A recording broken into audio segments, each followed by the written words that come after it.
Hello and welcome to Module 7 in our C language series. In today's session, we're going to be focusing on custom data types.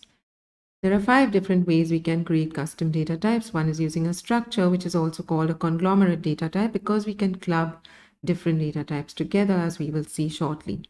We have bit fields that allow us to have easy access to bits within a word. We've spoken about word size in an earlier session, and we'll see how bit fields work shortly.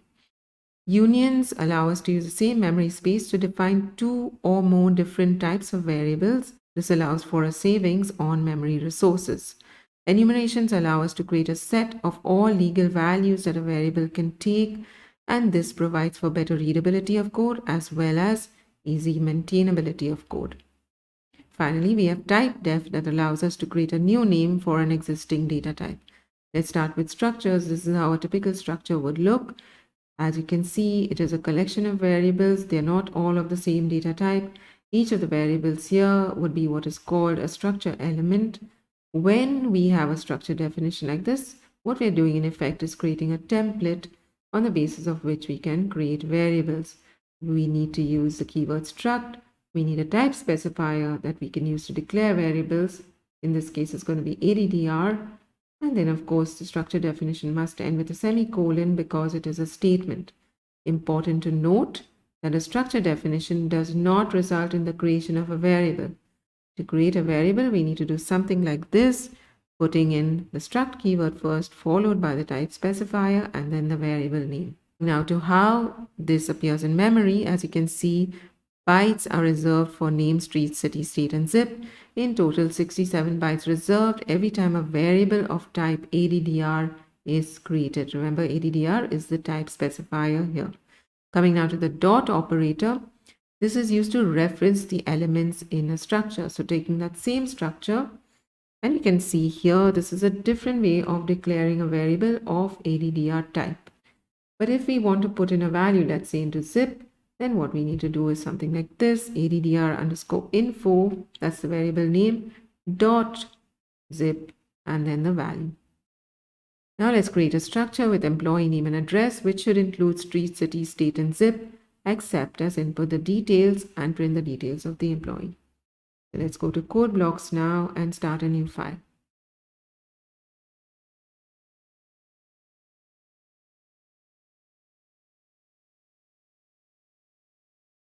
So now hashtag include stdio.h int main, and then main we'll have our structure. The struct, that's the keyword, info, and we can have here the different elements. So char name 20 bytes, char street, and then again 20 bytes, char city 20 bytes again, char state, we can have 20 bytes again, and then unsigned int zip. And of course, we can now specify a variable. So struct info, and I'm going to call that details or det. Now we can just go ahead and ask for the input. So printf, enter name, and then scanf, %s, comma, we need to use a dot operator here. So det.name. Put an F flash in there.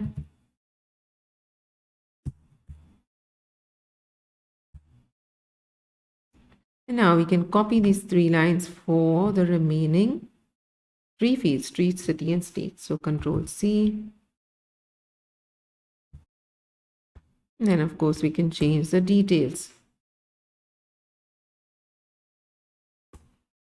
So this would be enter street,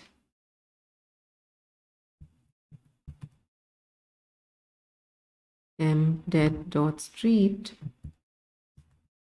This would be city and mdet.city, and then state mdet.state. The last piece of information we need is the zip. So printf, enter zip, and then scanf, %u for unsigned, comma, because this is not an array, we need to use the ampersand mdet dot zip. Note how the ampersand comes before the structure variable name. Right, then of course we need to print these out now. So printf name is %s, comma, mdet dot name. And I'm going to copy this 3 times now for street, city, and state. And then just align the code properly just to maintain readability of this code. And now we can change this to street, city, and state. The last one we need is zip, of course, so we can do a Control V again and put in there zip. Now change these. So this is name, this would be street, and then city,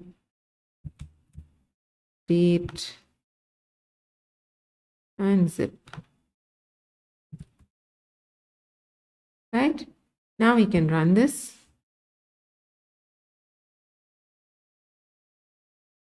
There seems to be a bracket issue, or the semicolon is inside the bracket.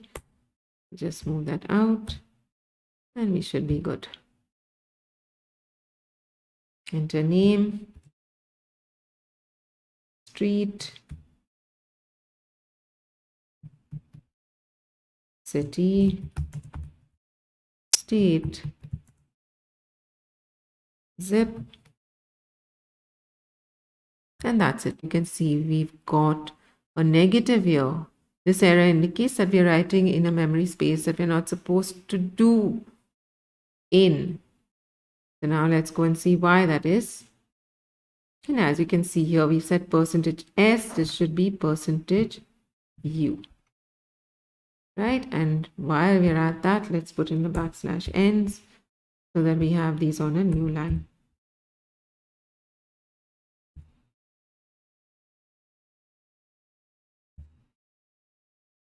Right, so now let's try that again.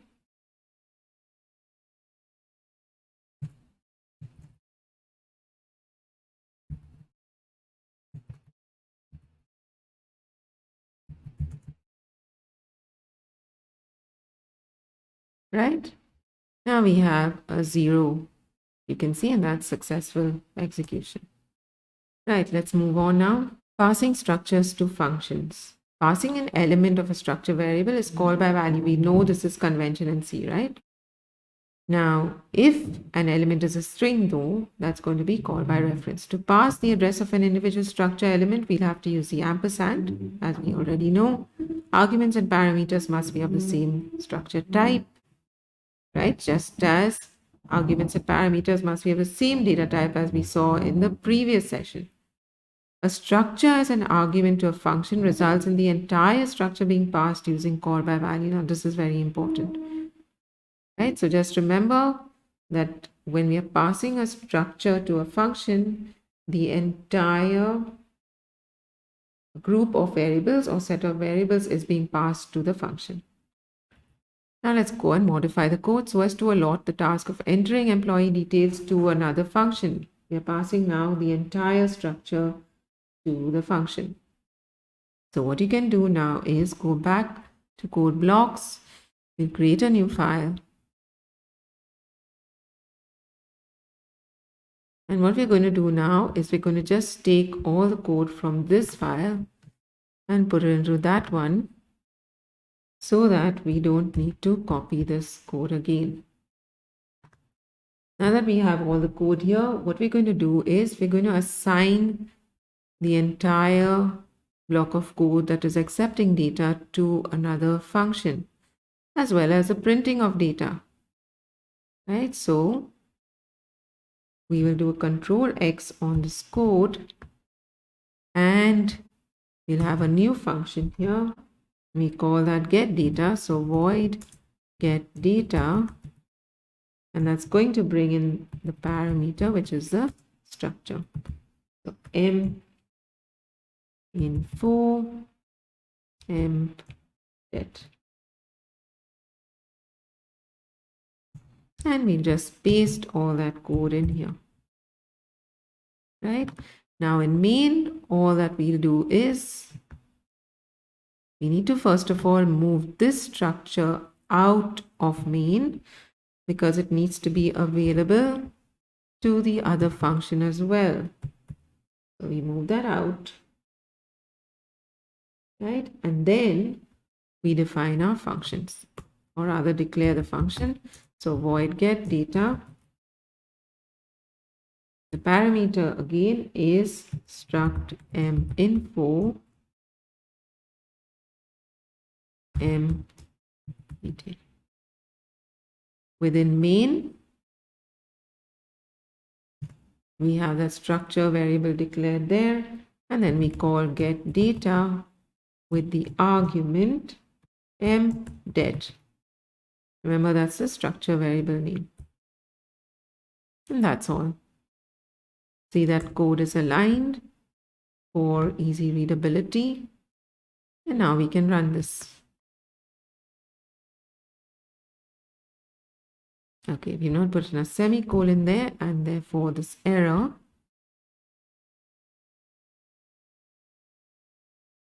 let's try that out.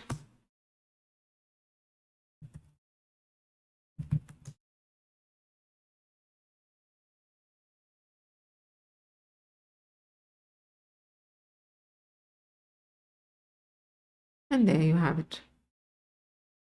Right, so with a simple modification, we've now passed the structure to the function. Remember, this is a call by value. So a copy of the entire structure is placed into the parameter.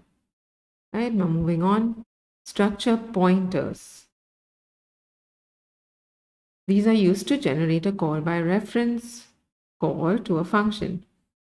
They used to create linked lists and dynamic structures. Now, linked lists as well as binary trees we'll be doing in later sessions, but it's important to note that they use structure pointers. What is the need for structure pointers? When we are passing a structure by value, like I said, the entire copy of the structure, so all those variables are going to be passed into the function and therefore will reside on the stack. This leads to stack overhead. Right? To prevent stack overhead, we can just pass the address of the structure rather than the entire structure. This would result in faster function calls, and we can modify the contents of structure elements. Remember, in a call by value, the argument values are not changed. Right? If we want the values changed, we need to use call by reference. Now, when we're using structure pointers, we need to use the arrow operator. This allows us to access elements of the structure just as the dot operator does, right? But when we're using structure pointers, we need to use the arrow operator. It replaces the dot operator. Modify the code written earlier so as to utilize a pointer to the structure. So now again, we'll go to code blocks and we'll start a new file.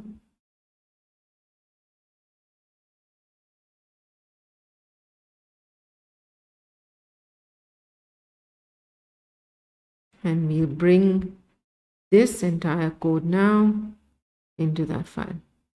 We'll do a Control C here. And then Control V to paste. Now, in order to use a structure pointer, what we'll do first of all is put in an asterisk here, specifying that that's a pointer to a structure. right? Then in get data, we need to do the same, right? Once we've done that, we now need to replace the dots with arrows. So everywhere we see a dot, we'll replace it with arrows. The simplest way to do that is to click on search and then click replace, then choose the dot and replace with arrow. Click on all.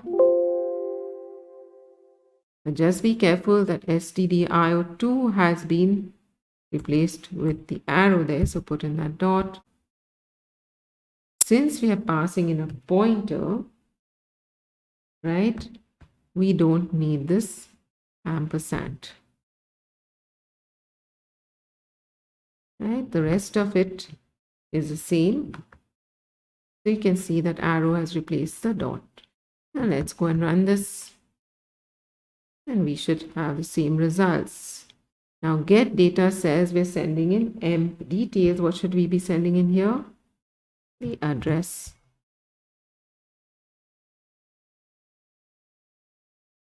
Okay.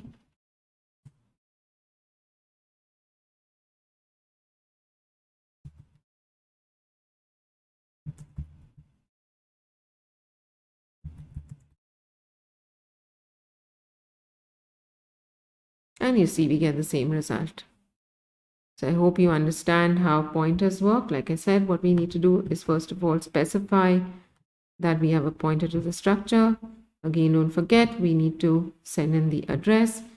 And then of course in the parameter mention that we have a pointer to the structure, replace all dots with arrows and we're done. Right, moving on. Create a digital clock on your screen using a pointer to the structure.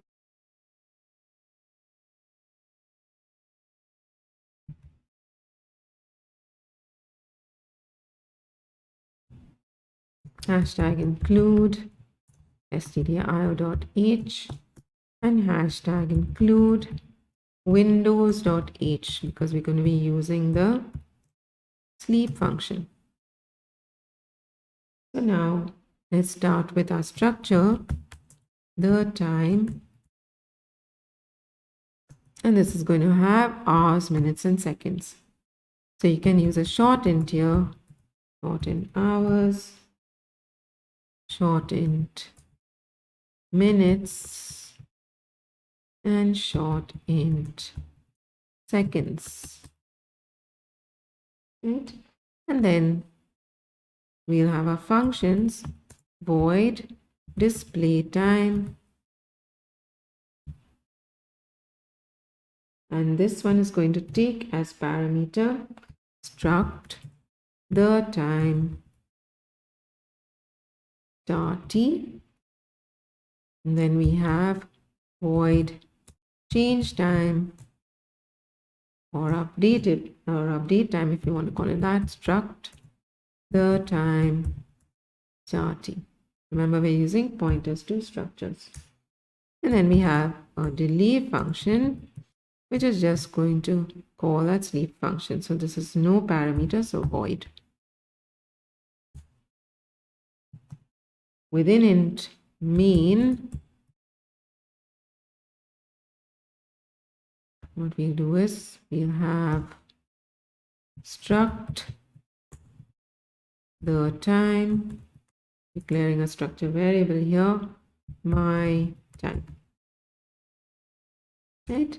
And then initialize the variables or the elements in the structure. So my time dot hours, we can take the current time, so that's equal to 10. My time dot minutes equal to 40, and then my time dot seconds equal to, and you can check the time on your machine and use the seconds. So let's say 37.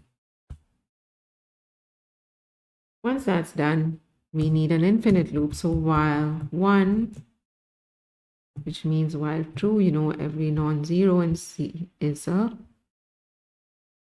true statement. So while 1, change time, sending in the address, remember, of my time. And then display time, again sending in the address of my time. Hope everything's clear so far.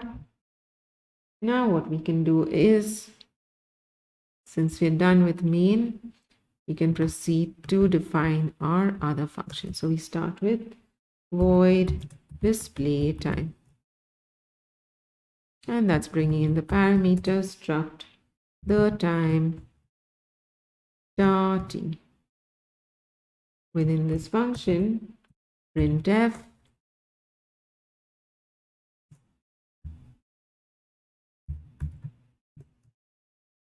%0 to d, or rather %0 to hd, right, colon, so that we have that colon within the output, comma, t arrow hours, because we're using a pointer there, so we need to use the arrow operator.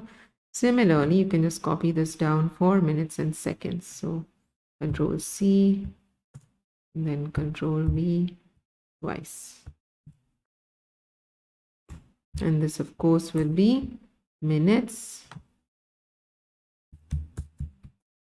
And this will be seconds. Right?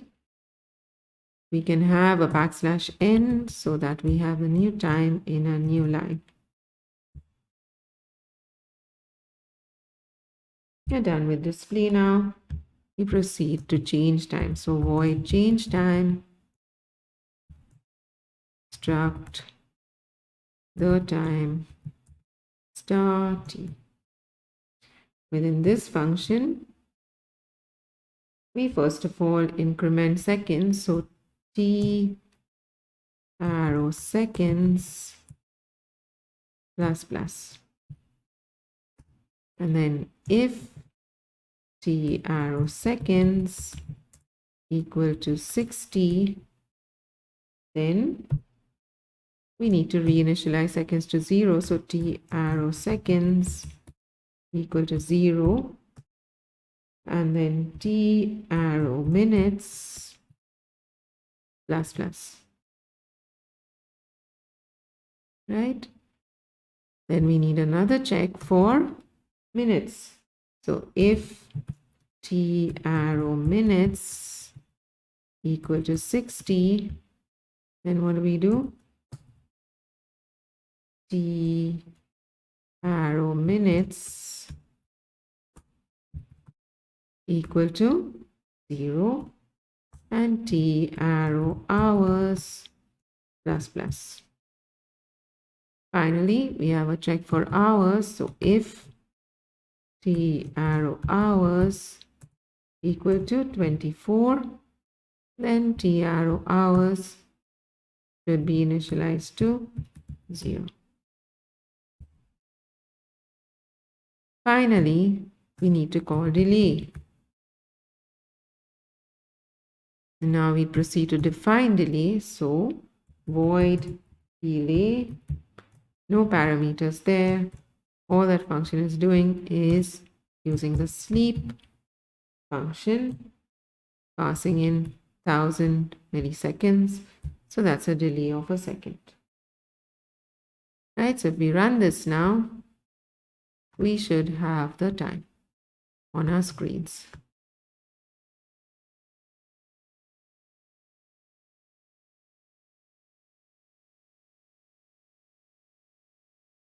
Right? So I hope this is clear. Moving on now, arrays and structures within structures. So we're talking about now what are called nested structures. We have simple and complex structure elements. The simple elements would be int and char. Complex elements would be one-dim and multi-dim arrays. We've already seen one-dim arrays when we saw name, street, city, etc. How would we manage two-dim arrays? So here's an example. We have int numbers, 10 by 10, float b, and the structure variable name is nums array. How would we access the integer at the 4th row and the 7th column in array numbers. So first of all, we would have to use the variable name. So nums array dot numbers, and then we just put in the indices. And it's as simple as that, right? Now nested structures would be something like this, where you can see we have address here, where we would have street, city, state, and zip. That would be a separate structure then incorporated into the structure employee. So it's a structure within a structure. How would we access street value from address? We would have to say employee dot address, and within that dot street, right? Modify the structure created earlier for employee, adding in wage and designation. Move address to a separate structure and include it as part of the employee structure definition. Print all details of each employee. Now we have just one employee as of now, so we're going to just print those details. Let's go back to code blocks and start a new file.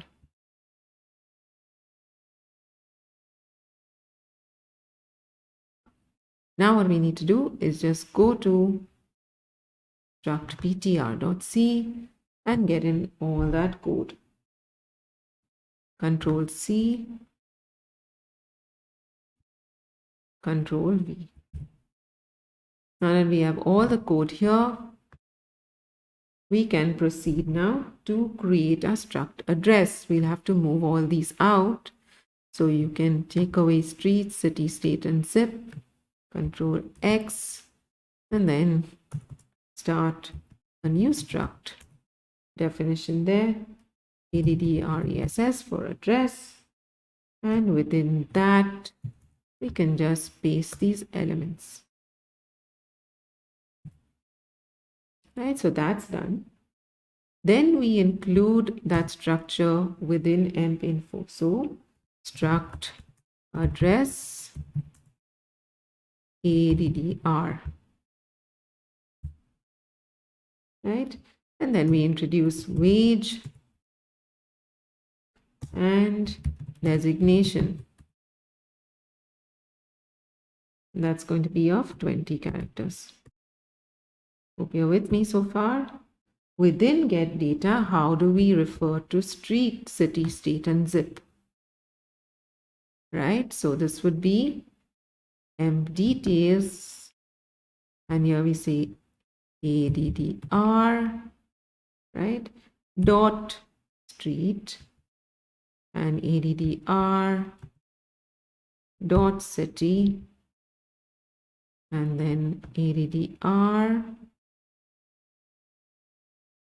dot state,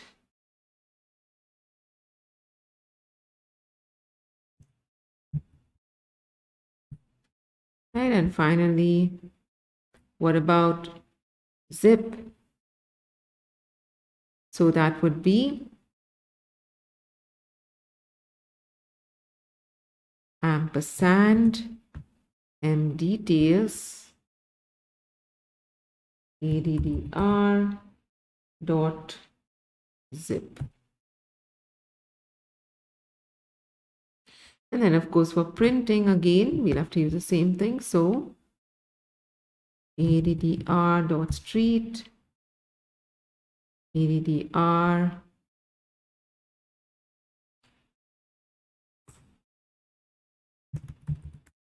dot city, and then addr dot state, and addr dot zip, right? Okay, we've got to get in wage and designation, so we'll add those two here. Printf enter wage slash salary, and then scanf percentage d, comma, ampersand emp detail arrow operator addr dot wage. And similarly for designation, so we can just copy that down.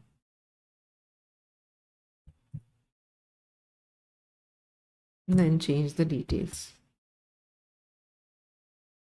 So this will be enter designation. And then here this will be just details arrow designation. Right, and this will be wage. Right? And then we need to print those out. So printf wage salary is %d, comma, emp detail arrow wage, and similarly printf designation is %s, comma, emp detail arrow designation. Right? Okay, let's run this and check the results that we get. Okay, seems to be a bracket issue here. There's a double bracket there.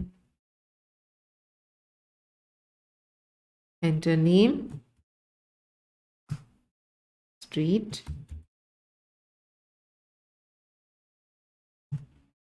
city, state, zip, wage, and designation. And there we have it. Right? Of course, you can put in \ends there for new line. So I hope you've understood nested structures now. And structures as a whole. Any questions? Please post in the comments. So now modify the code written earlier to store the data of 100 employees in an array. Let's go back to code blocks, start a new file, and copy this code.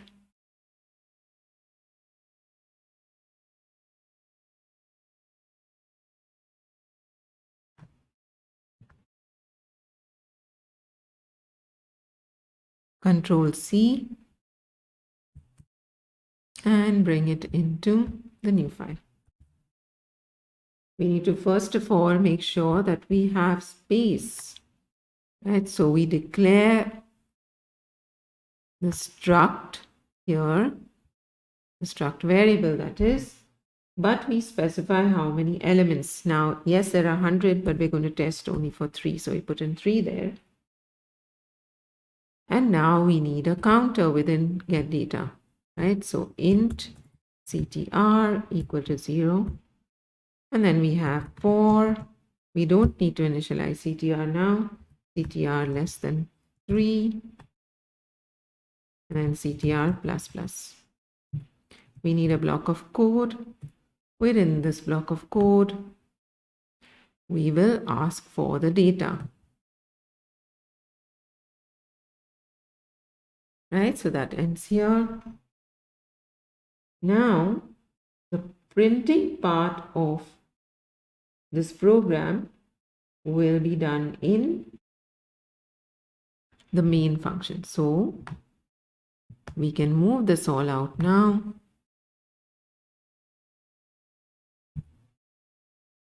To the main function.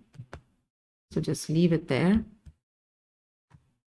Let's go make the necessary changes in the getData function. So now emp det, this will be counter dot name, and then emp det counter dot address dot street, and again mdet counter dot address dot city, and then mdet counter dot address dot state. Similarly, zip and wage as well.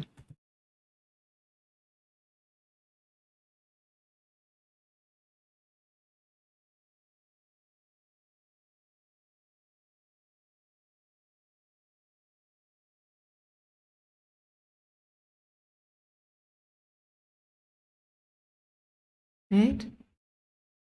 Now that we've finished with that, we now need to put in a loop here.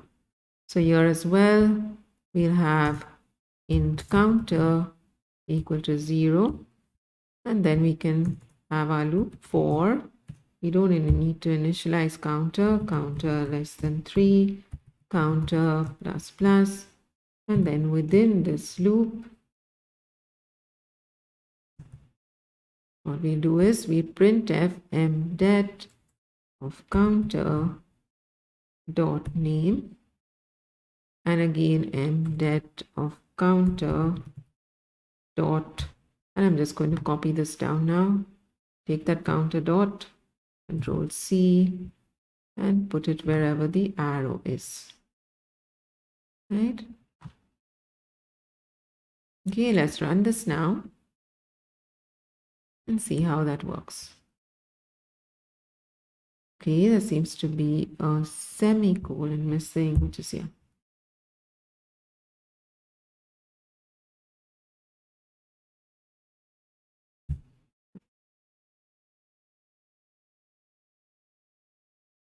Oh, there's a bracket missing there. Right, so we have warning passing argument 1 of get data from incompatible pointer type.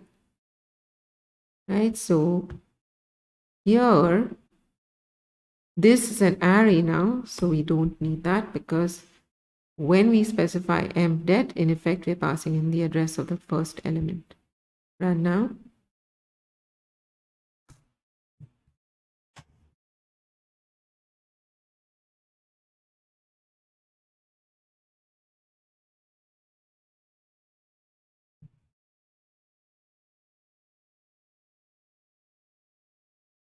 Again, now you can see we're not getting those prompts. So what do we need to do?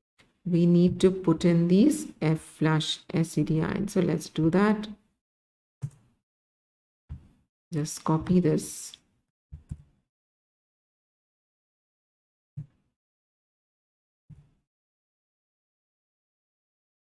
Let's run this again.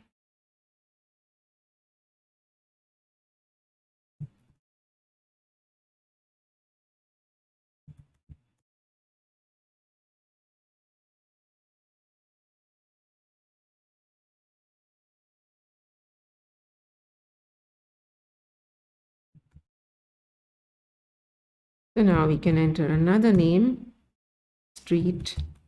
I'm going to keep the same data just to keep it simple.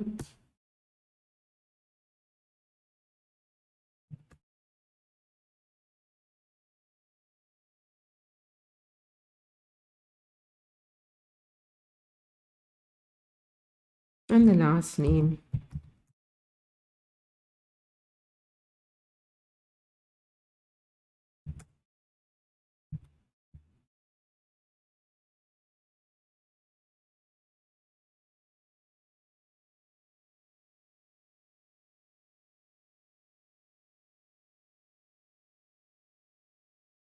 Right, and you have all the information printed out. Moving on now, bit fields. We are allowed to access a single bit within a byte, and this allows us to save memory again, as you will see. Helps when storage is limited, used in devices that transmit information encoded into bits, also used in encryption routines. Now, the general form of the bit field definition is like this. As you can see, we specify the length in bits. Otherwise, it's very similar to a structure, right, with all these as elements. Frequently used to analyze input from hardware devices. Now the elements within this bit field definition must be int, signed or unsigned. Okay, so now we're going to go ahead and write some code which will give us an idea of how this works. So file new,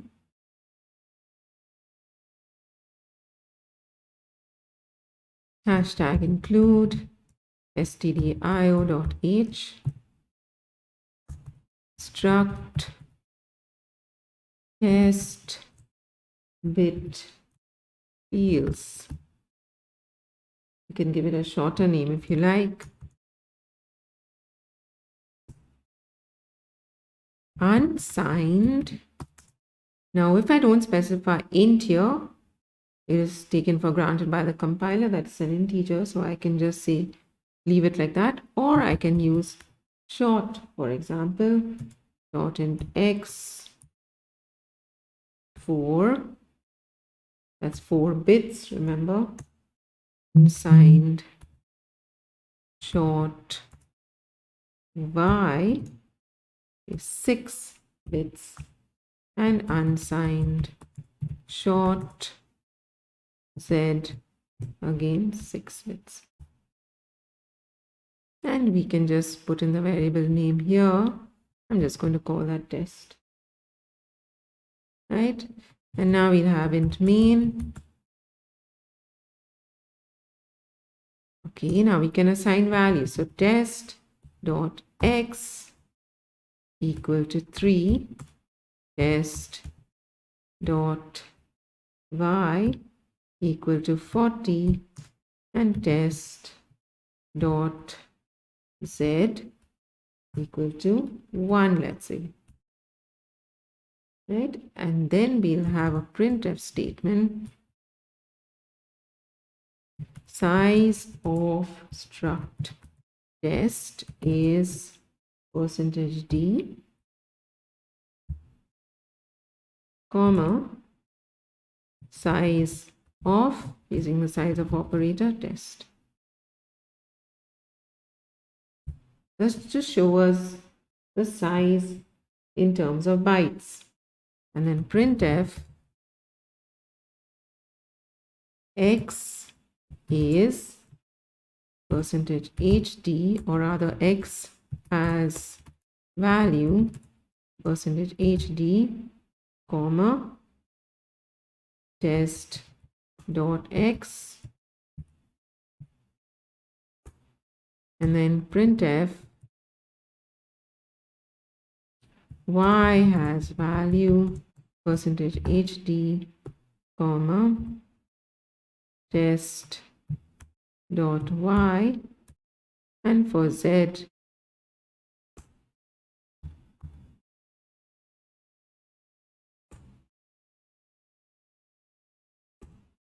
right. So now if we run this,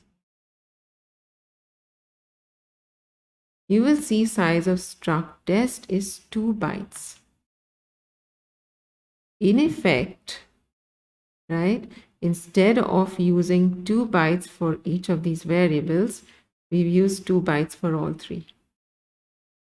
X has a value 3, Y has a value 40, Z has a value 1. But what happens if I, for example, put in 100 here? Will it print out that 100? You can see now Y has a value 36. So we've got X and Z correctly, but Y does not have the correct value. So what's going on here? Right, also you can see that we have some kind of a warning, but to understand what's going on, let's go and take a look at a slide. So here what's happening is, for 3, remember we have 4 bits. So this is 3, right? 2 raised to 0 plus 2 raised to 1.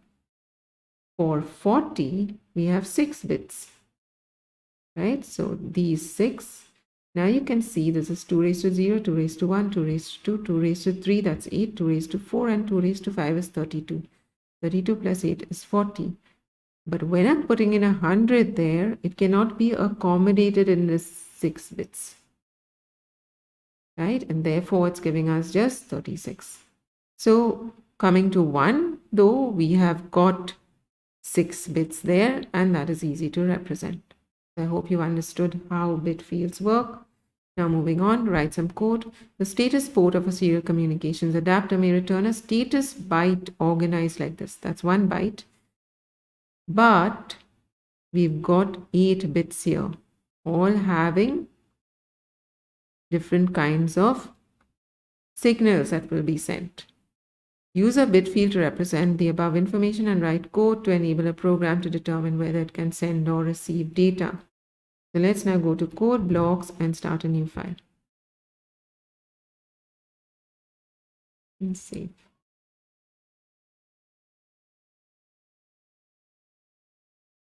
When we start with hashtag include stdio.h and then struct status code, and now we'll put in unsigned. Remember, if I don't put in int, it is taken for granted. That's an integer. CTS line, right? That's my variable name. It's going to be 1 bit in length. Again, unsigned, change in DSR. That's again 1 bit. Unsigned. Then we have TED, 1 bit. Unsigned. CR1, again 1 bit. And then unsigned. CTS, 1 bit. Unsigned. DSR, 1 bit. Unsigned. Tell ring, 1 bit. And unsigned RS, 1 bit. Right, so in effect we have 1, 2, 3, 4, 5, 6, 7, 8 bits, meaning 1 byte. Now after this, we can have our declaration of our function. So void get status code, and that's going to take as parameter struct status code star status. We are using pointers to structures. Int main, within this struct status code status, and then get status code. That's the name of the function, of course, passing in the address of status because we're using pointers to structures. If status.dsr, then that means if it's not equal to null, we'll just print data ready. Just a message that is put out, right? That's all in main. Void get status code. We need to mention the parameter here, struct status code star status. Within this function, all we'll do is status arrow DSR equal to 1. Right, so indicating it's true. And here we're checking if it is true. Remember, this is not equal to null. Print out the message. So let's run this now. And you have data ready. So you see how this is used with hardware devices. Now let's move on.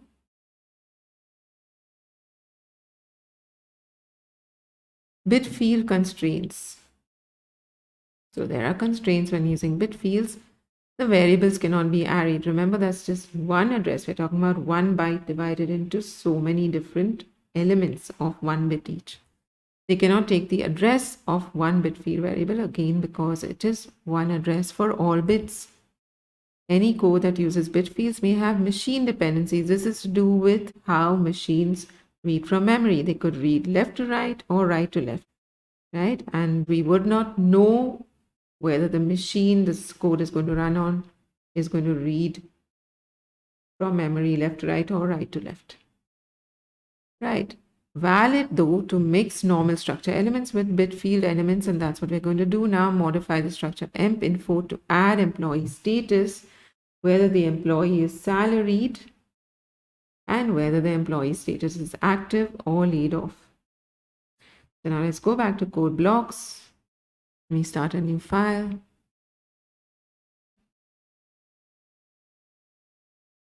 And bring all the code from array_struct.c now into this file. Control C and bring this into this one. And all we'll do here is within the structure emp info, we will add here unsigned layoff, right? That's going to be 1 bit, and then unsigned hourly, and again that's going to be 1 bit. Within get data, what we do here is we will just say, and here when we are printing out, that's where we'll check, right? So if not, we're checking for 0, remember? So if not emp detail of counter dot hourly, right, which means the employer is not paid hourly but rather salaried, printf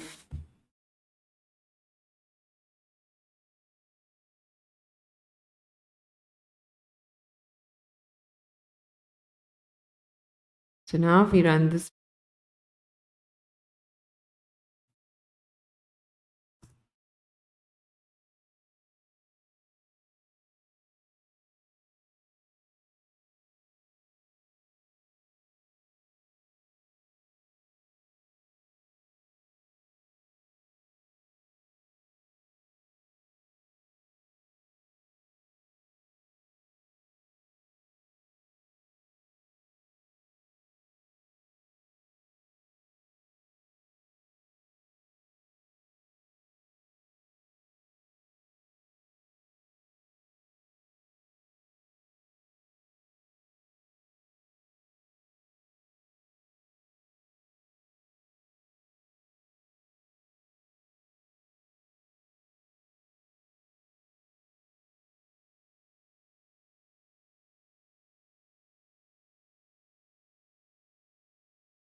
right? So employee is salaried, employee is active. That's true for all of them. And of course, we have the designations printed out as well. Right, moving on to the next part of our discussion, unions. Memory location shared by 2 or more different variables, right? So we can have character and integer, or character and shorthand, for example. They're of different types at different times, and that's important. The general form of a union would be something like this, right? And we could have, for example, union U type, my union. What are we saying here? That we could have union U type being shortened I and char ch. Now this union will be as big as the largest element within the union or the member, right? So I is the largest member within this union. That's 2 bytes. Char, of course, will be 1 byte. And so the size in terms of memory for this union will be 2 bytes. But how is it managed in terms of the shorthand and the character? So here we have the 2 bytes for the integer I 2 bytes will be used at one point in time, and then for character, just 1 byte will be used, right, at a different time again. Important to note that dot and arrow operators are used to access union elements. What are the advantages of unions? Aid in production of machine-dependent code, because remember, the compiler is taking into account the size. The compiler keeps track of actual sizes of the variables and makes up the union, so no machine dependencies. We need not worry about the size of int, char, float, etc. Used frequently when type conversions are needed. Remember, we're talking about char and shortened, right? So that's 2 different data types. Type conversions needed, and therefore we can use a union. Again, saving memory space. So now let's go ahead and look at some code. Hashtag include stdio.h, right? And then we'll have int main. And within this, we'll have union u type,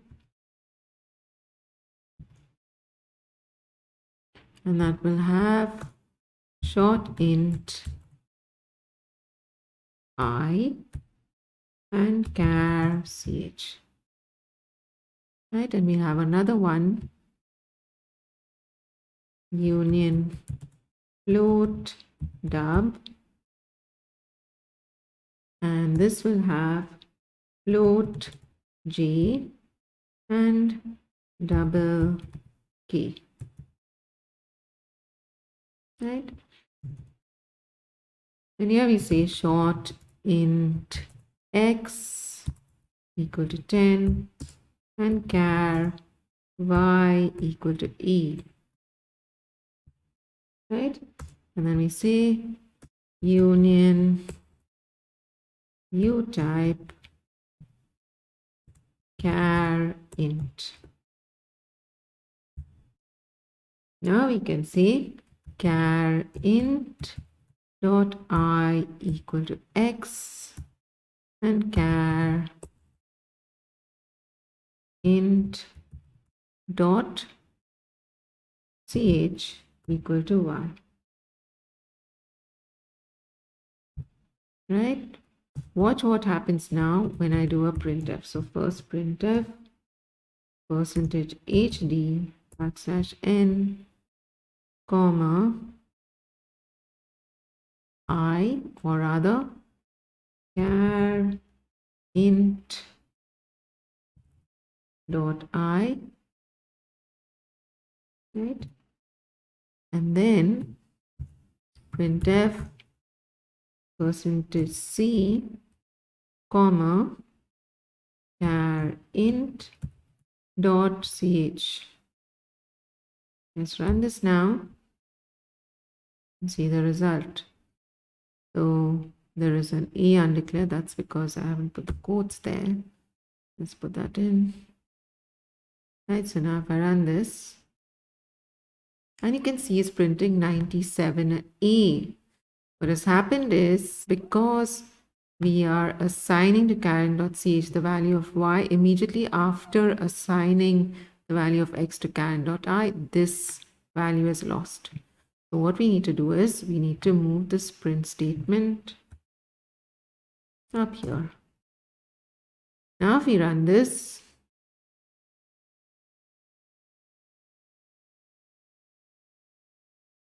right, you see we get 10 and E. Similarly, we can use float dub. So here we can say float f equal to 20.35, and then double D equal to 34.3456, for example, right? Let's first of all create the variable. So union float dub fd, right? And after this we can say here fd dot j equal to f, then print percentage f, or rather let's say fd dot j has value percentage f, comma fd dot j, right? And then similarly here we can say fd dot k equal to d, and then printf fd dot k as value percentage f, comma fd dot k, right? Now if we run this, you can see we've got J has got 20.35, K has got 34.3456. Now of course you can take away these extra zeros by saying here 4.2f, so 4 before the decimal, 2 after the decimal, and then, right, so I hope you get the idea of how unions work. Moving on now, enumerations. They're a set of named integer constants, that's important, they're all integers. Specify all legal values for a variable of the type. Enumerations of months of the year is an example, and the general form is something like this: enum, right, the enumeration list, and of course the variables. Create an enumeration of all days of the week. Let's go back to code blocks and start a new file.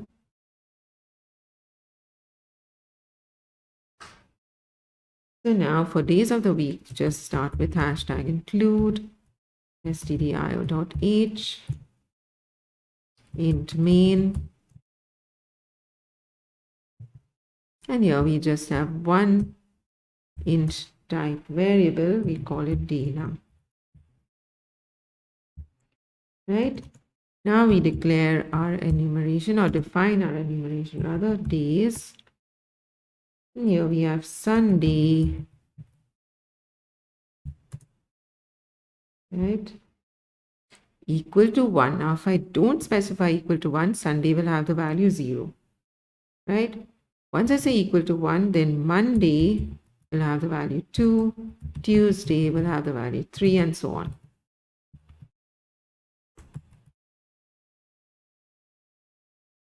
Right? That's our enumeration.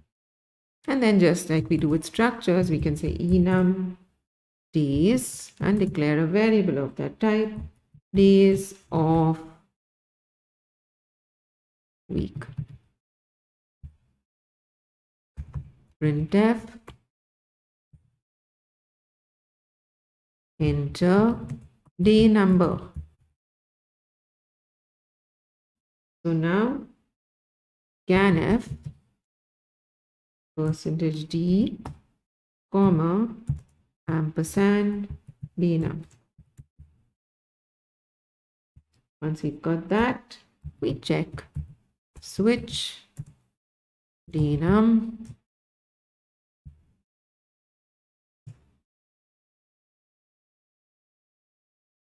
Now comes the easy readability. So what we do here is we say case, instead of saying 1, we can say case Sunday, right?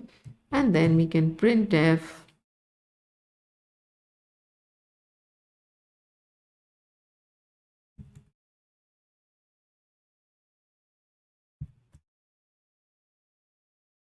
day is Sunday, right? Then case Monday. So you see how this works? Instead of writing 1, 2, etc., which makes for a little more difficult readability, we can say case Sunday, case Monday, printf day is Monday, right, and so on. Not going to do all of them, we just do these two, right? And now if we run this,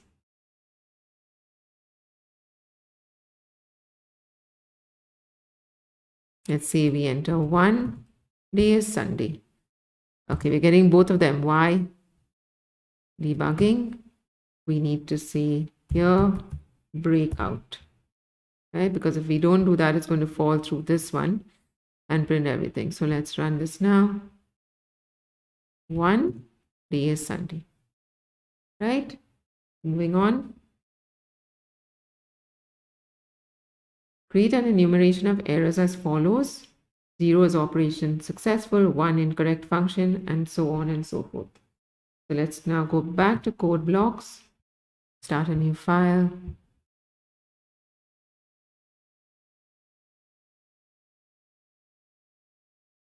Hashtag include stdio.h void check.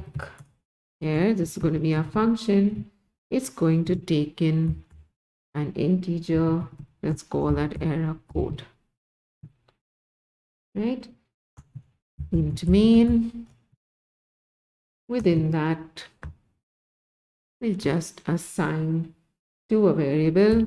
Let's call that int err c equal to 2.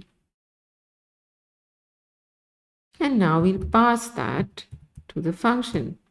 So check err with err c. Right?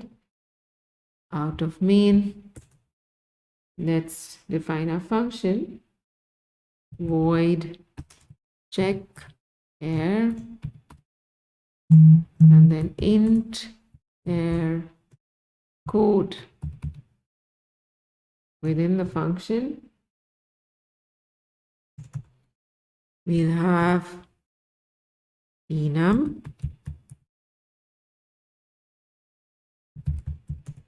error codes. And then we define it here, operation successful, comma, that would be 0, incorrect function, that would be 1, file not found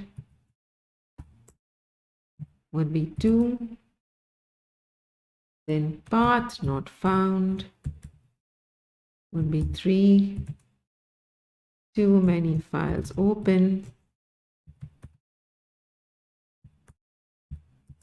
4, and access denied 5. You see how this improves readability, right? So instead of writing 0, 1, 2, 3, etc., we actually put in descriptive names. And then we have here the creation of a variable. So enum error codes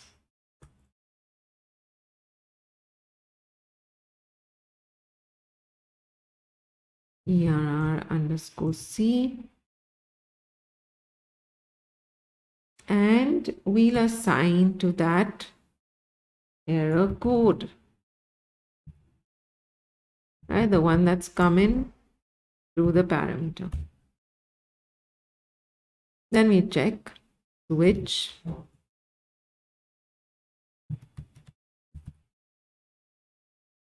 error c, and now of course we can have the different checks. So here we'll have case, operation successful, right? Just indent that. Then we'll printf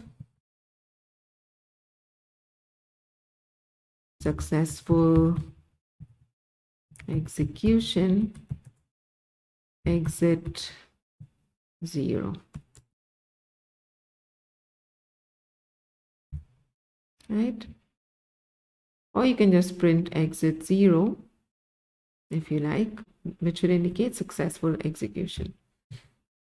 Then we check, of course we need to have a break here, after which we can check for the next So that's case incorrect function.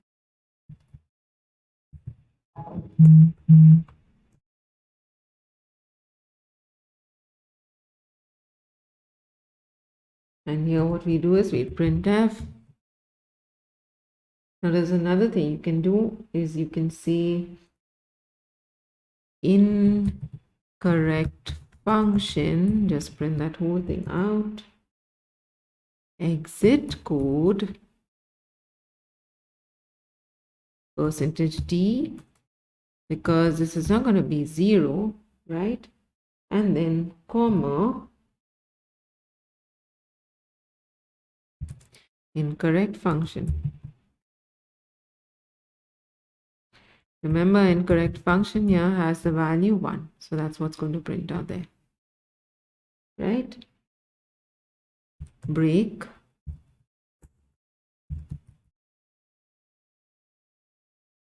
Then we have case file not found.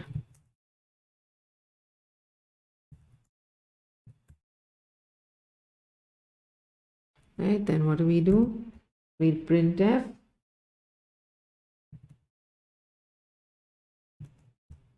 file not found, right? Exit code %d, right? Comma file not found.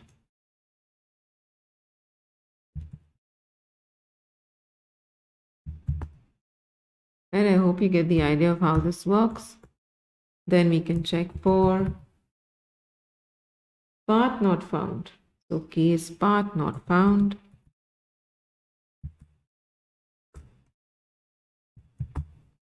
We need to have a break here, of course. Put that in.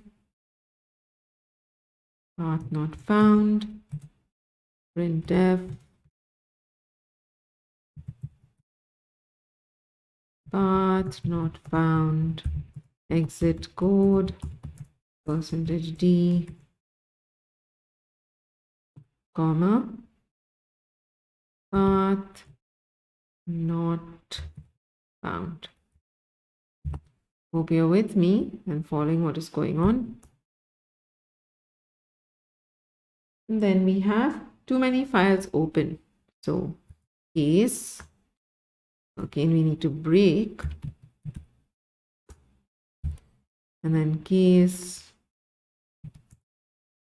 too many files open,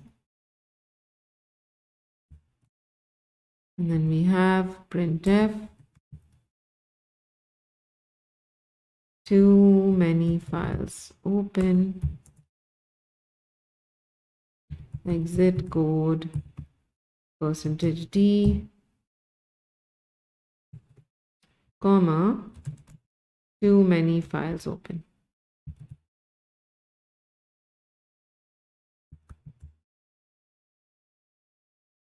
Right, and lastly access denied. So case access denied,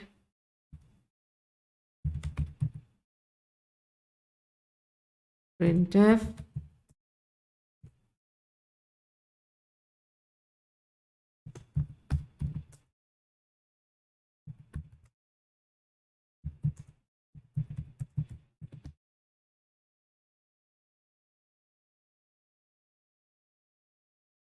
comma access denied.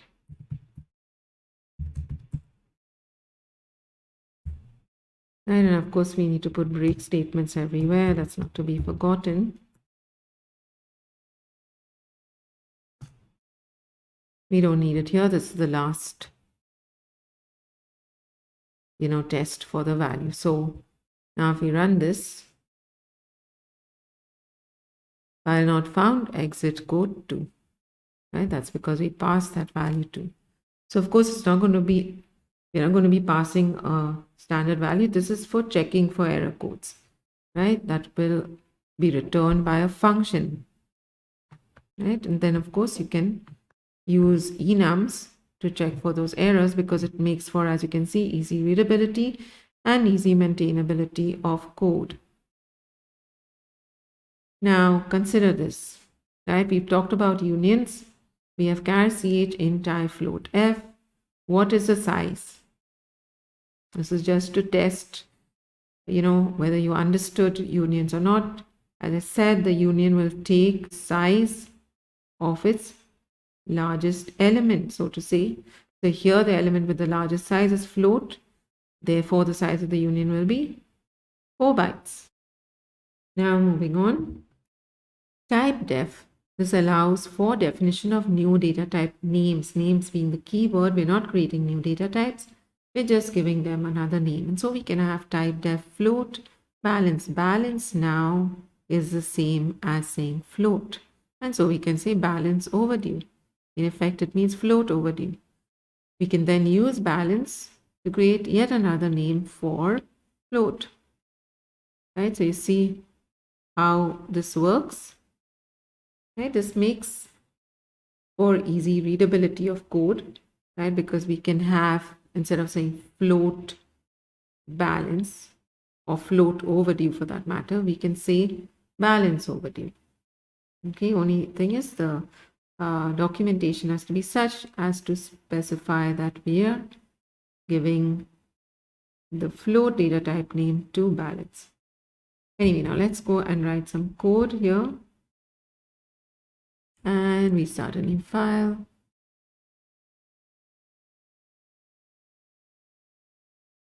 And now hashtag include stdio.h int main. Right, so here we can say float, or rather typedef float balance, and then we can say balance overdue, just as we saw on the slide, and we can say overdue equal to 1000. And now we can print that. Printf %5.2f comma overdue.